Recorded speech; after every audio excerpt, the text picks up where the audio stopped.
দেখেন জানু খেলা করছে, সব কিছু ফেলে দেয়, খেলতে খেলতে সব কিছু ফেলে দেয়।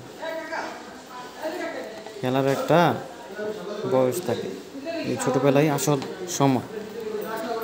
কে কে বিড়াল ভালোবাসেন অবশ্যই চ্যানেলটিকে সাবস্ক্রাইব করে রাখুন এবং পাশে থাকা বেল আইকনটি অন করে রাখুন। আর অবশ্যই ভিডিওটি শেষ পর্যন্ত দেখুন, জানুর কাণ্ডগুলো দেখুন কি করে, দেখেন শেষ পর্যন্ত দেখতে থাকেন।